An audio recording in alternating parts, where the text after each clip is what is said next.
क्या आपको पता है ताजमहल बनने के बाद मजदूरों के हाथ काट दिए गए थे? या ये सिर्फ एक अफवाह है? आज हम जानेंगे ताजमहल के पीछे का असली सच। सुना है जब ये पूरा हो जाएगा तब हमारे हाथ काट दिए जाएंगे। क्या सच में? नहीं, ये सच नहीं हो सकता। यहाँ ऐसा मत बोलो। जिसने सबसे पहले ऐसा बोला था वो अब गायब है। उसके बाद किसी की हिम्मत नहीं हुई सच पता करने की।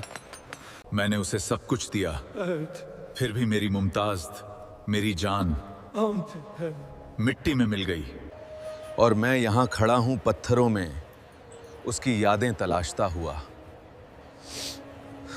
नमस्कार दोस्तों, आज हम चलेंगे 400 साल पीछे, उस दौर में जब हिंदुस्तान पर मुगलों का राज था और एक ऐसी कहानी लिखी जा रही थी जो आज भी दुनिया को हैरान कर देती है।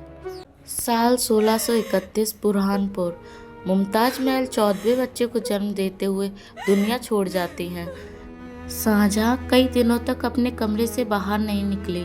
उन्होंने खाना पीना तक छोड़ दिया था, लेकिन इसी दर्द से जन्म हुआ एक वादे का, एक ऐसी इमारत बनाने का जो दुनिया में सबसे अलग हो, जो सिर्फ पत्थरों से नहीं बल्कि मोहब्बत से बनी हो।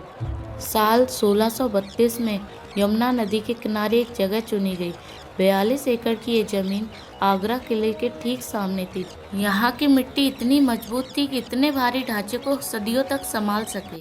दुनिया भर से कलाकार बुलाए गए। उस्ताद अहमद लाहौरी ने मुख्य डिजाइन तैयार किया और 3 महीने तक हर छोटी छोटी चीज पर चर्चा होती रही।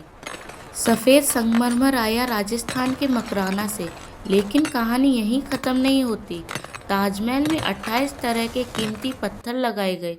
चीन से जेड, तिब्बत से फिरोजा, अफगानिस्तान से लाजवर्द, श्रीलंका से नीलम। ये सच में उस समय का एक ग्लोबल प्रोजेक्ट था।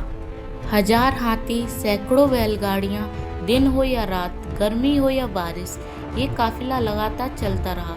हर पत्थर अपने साथ एक कहानी लेकर आता। 20,000 मजदूर, पर यह सिर्फ संख्या नहीं, हजारों सपनों की कहानी थी। इन मजदूरों के लिए यमुना नदी के किनारे गांव बसाए गए। सुबह अजान के साथ काम शुरू होता और रात तक चलता। उनकी मेहनत आज भी हर दीवार में दिखाई देती है। नींव के लिए 50 फीट गहरे गड्ढे खोदे गए और उनमें लकड़ी के खंभे लगाए गए जो पानी में सड़ते नहीं। आज 400 साल बाद भी वही नींव इस इमारत को संभाल रही है। ताजमहल की असली खूबसूरती उसकी जड़ाई पियत्रा ड्यूरा तकनीक से कीमती पत्थरों को इस तरह फिट किया गया कि जोड़ दिखाई नहीं देता। ताजमहल का गुंबद 2 परतों में बना है ताकि अंदर की आवाज़ गूंज सके और बाहर से भव्य दिखे। ऊपर लगा सोने का कलश इसकी शान को और बढ़ाता है। और अब वही सवाल, क्या मजदूरों के हाथ काट दिए गए थे? इतिहास में इसका कोई पक्का सबूत नहीं मिलता, लेकिन ये कहानी आज भी लोगों को डराती है। लेकिन शाहजहां की कहानी यहीं ख़त्म नहीं होती।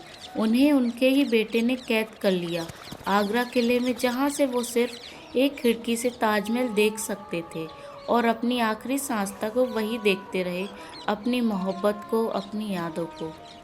20 साल की मेहनत, 20,000 लोगों का पसीना और एक ऐसी मोहब्बत जो समय से भी आगे निकल गई।